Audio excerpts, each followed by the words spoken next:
Sesungguhnya Allah hanya menerima amal ibadah mereka yang bertakwa kepada Allah.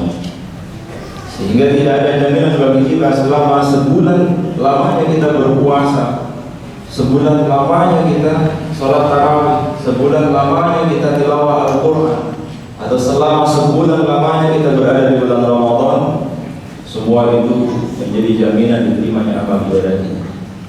Kalau kita merujuk ayat 27 tadi, innama yataqabbalullahu minal muttaqin, bahwa amalan yang diterima oleh Allah itu hanyalah amalan mereka yang bertakwa, maka yang tahu diterima tidaknya amal kita itu hanya Allah.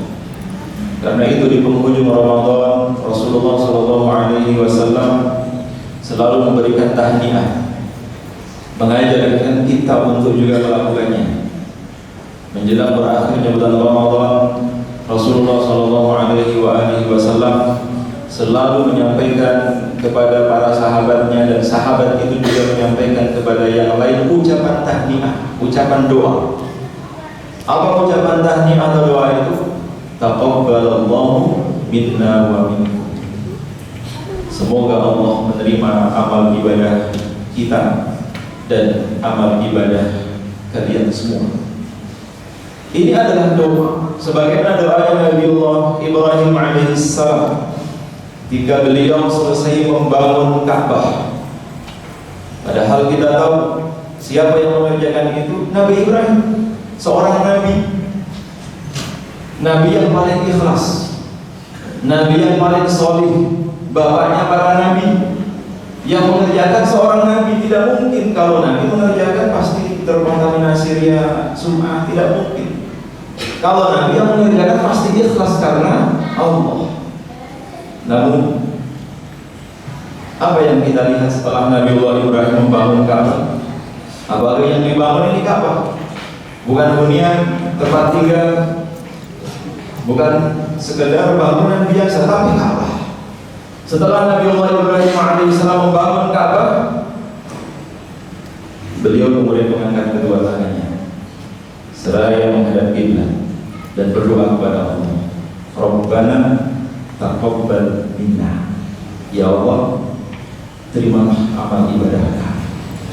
Seorang nabi yang sudah jelas keikhlasannya, seorang nabi yang sudah pasti diterimanya amal ibadahnya oleh Allah, tapi begitu tawadhunya, begitu rendah hatinya, beliau menyadari bahwa yang menerima amal ibadah kita itu hanya Allah.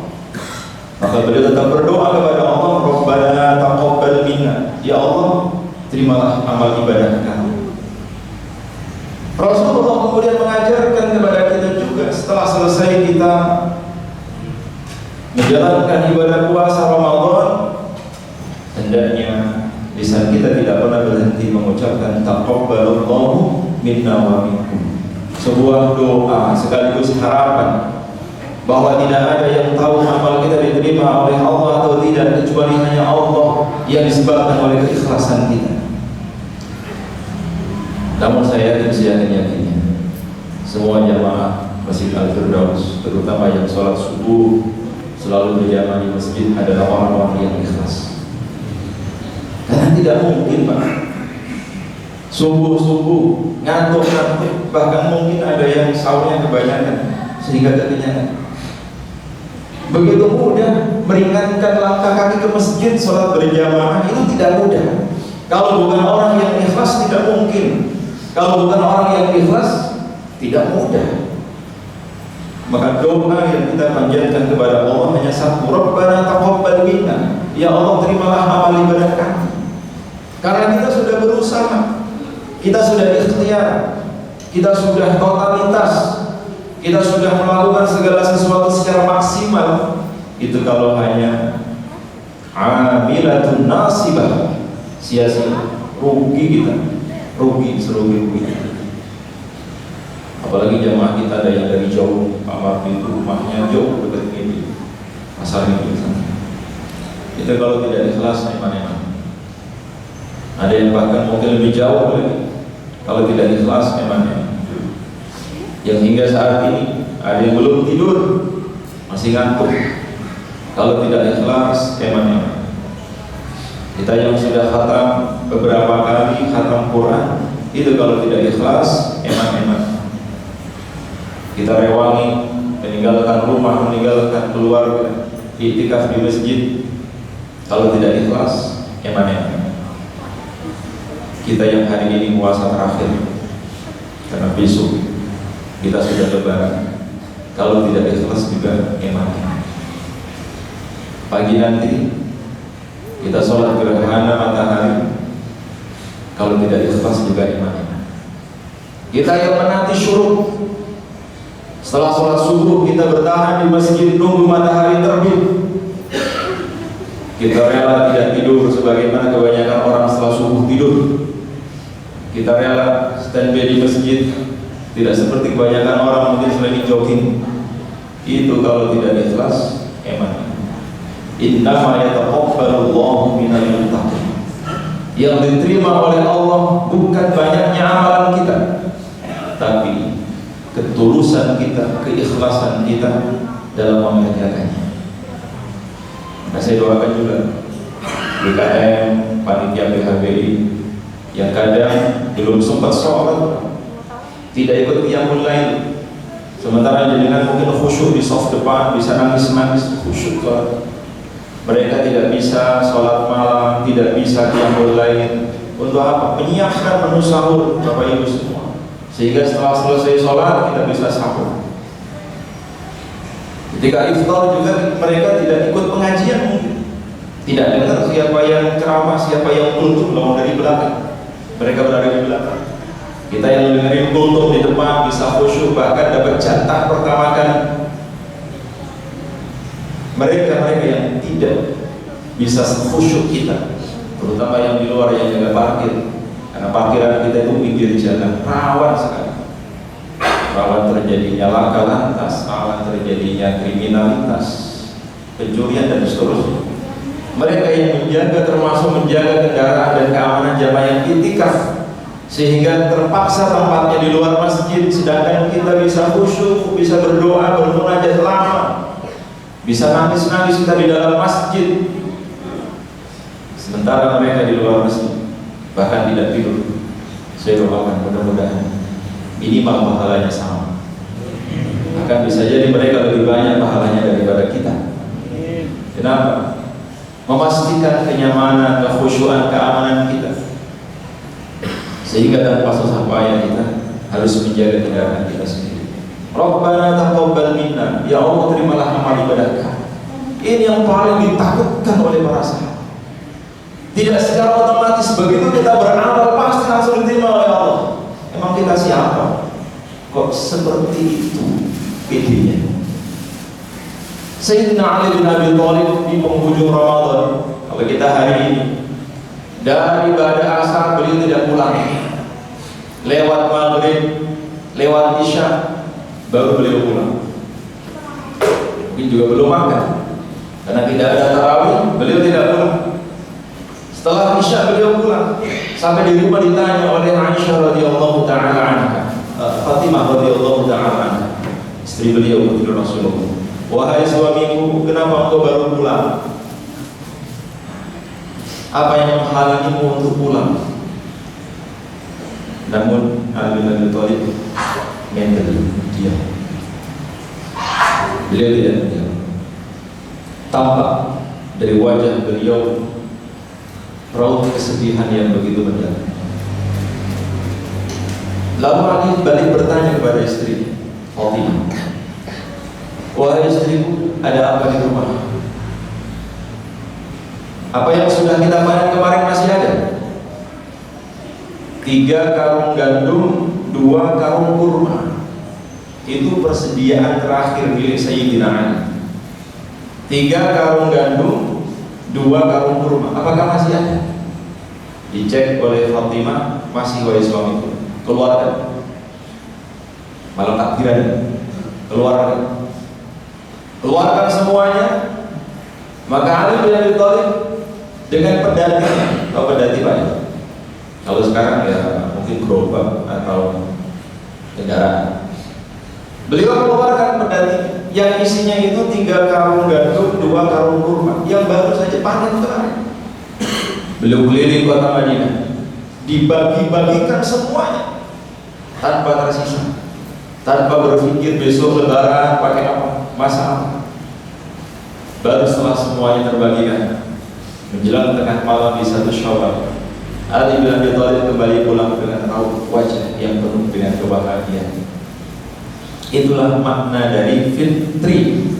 Walaupun secara bahasa fitri itu artinya sarapan, maka kurang tepat kalau ada yang menyebut Idul Fitri artinya kembali suci. Fitri itu artinya adalah makan pagi, sarapan. Bukan kembali suci, tapi kembali boleh makan pagi, lebih tepat. Walaupun kemudian ada turunannya, ini juga bisa diartikan fitrah. Fitrah itu naluri, atau bisa dikatakan tabiat manusia. Karena memang sebagaimana para ahli bahasa menyebutkan, naluri manusia itu adalah suci, fitrah. Tapi makna Idul Fitri yang lebih identik dan autentik itu adalah kembali sarapan masjid. Karena besok Bapak Ibu begitu dengar takbir, ya harus sarapan. Sunnahnya sholat Id besok Bapak Ibu sebelum berangkat ke lapangan sarapan dulu. Itu bedanya dengan sholat Idul Adha. Kalau Idul Adha katanya puasa dulu, maksudnya nggak makan dulu. Makannya nanti setelah menyembelih kambing, sapi sudah dimasak, disantri, diopor, baru sarapannya pakai daging kurban. Sunnahnya begitu. Sedangkan Idul Fitri sarapan dulu. Untuk apa sih kita disunnahkan sarapan dulu itu? Syariat Islam itu untuk memastikan bahwa kita tidak puasa, bahwa kita sudah berbuka. Tapi sebagaimana yang tadi malam saya sampaikan, jangan diangkut, apalagi di share di iming-iming yang masih puasa. Enak loh, kesempatan puasa kita. Tetap jaga diri, hormati yang masih puasa, hormati yang lebarannya hari Sabtu. Jadi kan yang besok lebaran, alhamdulillah puasanya hanya 29 hari. Wah, berarti pahala saya sedikit dong. Yang puasanya 30 hari pahalanya banyak. Urusan pahala urusan Allah. Mau lebaran tanggal 21, tanggal 22 silakan. Kalau sebaiknya baru nanti malam, meskipun sudah bisa ditentukan kapan sholat Id. Maka karena tidak ada yang bisa memastikan amalan kita diterima oleh Allah atau tidak, kita bisa meneladani Ali bin Abi Thalib, bahwa Allah Subhanahu wa Ta'ala pasti akan menerima amal ibadah hambanya apabila yang dia lakukan ada sesuatu yang membahagiakan orang lain. Namanya itu idkhulus surur, membahagiakan orang lain. Dan jalan termudah untuk masuk surga itu hanya satu, idkhulus surur, jeneng kiyo, membahagiakan orang lain. Masih ada kesempatan. Besok buka puasa terakhir, Pak Dedi mau ngajak nyanti satu jamaah, mumpung masih puasa, jeneng kiyo, membahagiakan orang lain. Karena tidak ada harapan kita yang beramal secara khusyuk sendirian pasti diterima oleh Allah. Tapi kalau kita membahagiakan orang lain, sudah pasti diterima oleh Allah. Idkhulus surur, bahagiakan orang lain.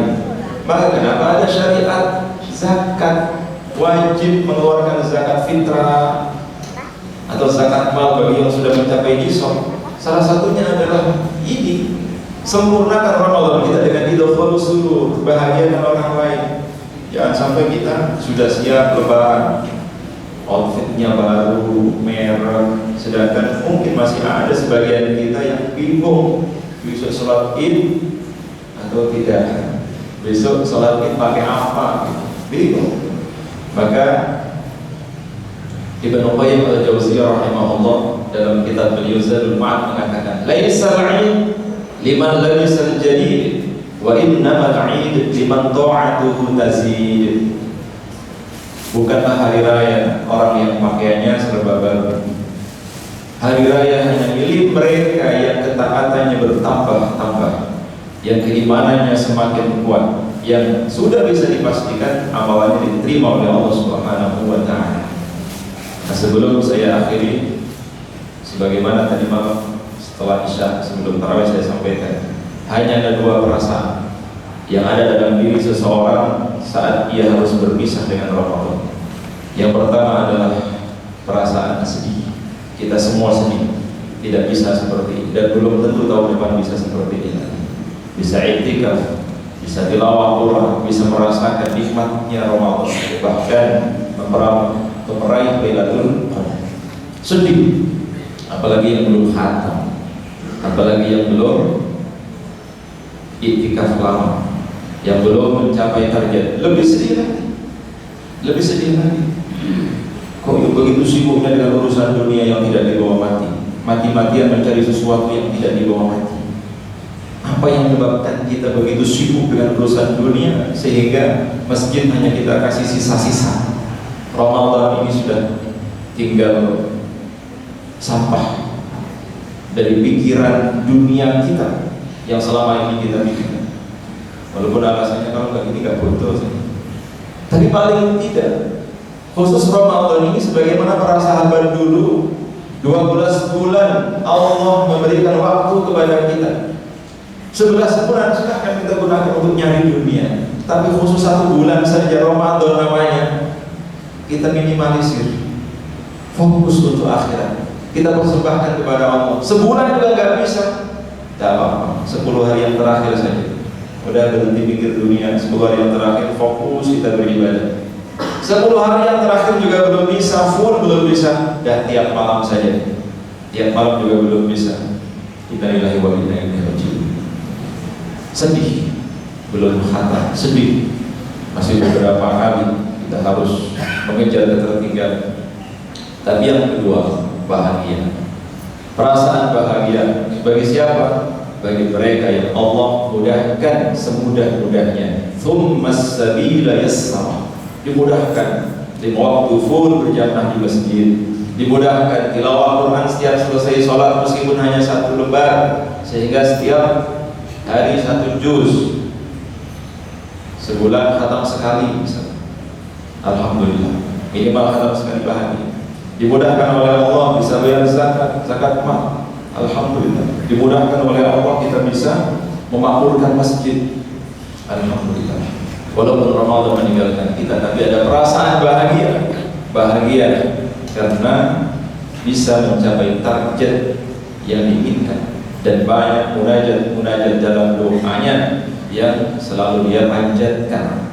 Maka yang paling terakhir, masih ada 1 hari lagi kita di bulan Ramadan, perbanyak munajatnya, bukan doa. Apa perbedaan antara munajat dengan doa? Kalau munajat itu lebih banyak menyebut nikmat Allah, sekaligus bermuhasabah di hadapan Allah, menyadari bahwa semua kebaikan yang dia lakukan murni taufik, pertolongan dan hidayah dari Allah. Itu munajat. Misalnya, ya Allah, terima kasih Engkau sudah izinkan aku untuk iktikaf di masjid di saat orang lain kesulitan masuk masjid. Terima kasih ya Allah, Engkau biarkan saya bisa mengkhatamkan Quran di saat yang lain mungkin buka saja belum sempat. Terima kasih, itu munajat. Innama ashku bathi wa husni ila Allah. Kita curahkan semua kesedihan kita, permasalahan kita kepada Allah. Itu namanya munajat. Sedangkan doa itu intinya hanya minta.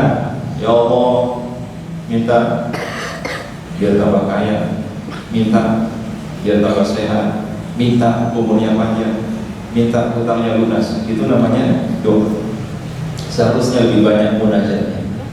Sudah banyak, bahkan sudah terlalu banyak nikmat Allah sudah diberikan kepada kita, tapi kadang kita lupa, sehingga nuntut terus kepada Allah, minta selalu kepada Allah. Walaupun boleh Allah diminta dikasih, Allah maha mengabulkan doa, tapi bagi seorang salih malu terlalu banyak permintaan kepada Allah sementara tidak maksimal dalam menjalankan perintah kepadanya. Karena itu tidak ada harapan lain. Di penghujung Ramadan ini mari kita bersama memperbanyak berdoa kepada Allah, karena hanya dengan doa inilah satu-satunya harapan kita untuk diterimanya amal ibadah kita kepada Allah. Ittiba, sebagaimana Nabi Ibrahim alaihissalam setelah beliau membangun Ka'bah, melaksanakan perintah Allah, beliau berharap agar semua itu diterima oleh Allah. Rabbana taqabbal minna. Karenanya mewakili seluruh DKM Masjid Al-Firdaus mengucapkan selamat Hari Raya Idul Fitri 1444 Hijriah. Taqabbalallahu minna wa minkum, taqabbal ya karim, mohon maaf lahir dan batin. Mudah-mudahan tahun depan Ramadan 1445 Hijriah kita kembali dipertemukan di Masjid Al-Firdaus. Amin ya rabbal alamin. Barakallahu fiikum. Halallahu wa iyyakum ajma'in. Assalamualaikum warahmatullahi wabarakatuh. Mohon maaf lupa menyampaikan bahwa nanti jam 9:30 kita akan melaksanakan sholat Idul Fitri. Sholat gerhana Idul Fitri kali sholat gerhana matahari. Insyaallah nanti jam 9:30 di Masjid Al-Firdaus. Bagi yang luang waktu silahkan mengikutinya, hadir pengajian keluarga, dan juga bisa mengikuti di masjid-masjid sekitar. Kita sholat gerhana sebagai bentuk taqarrub kepada Allah Subhanahu wa taala. Demikian, terima kasih.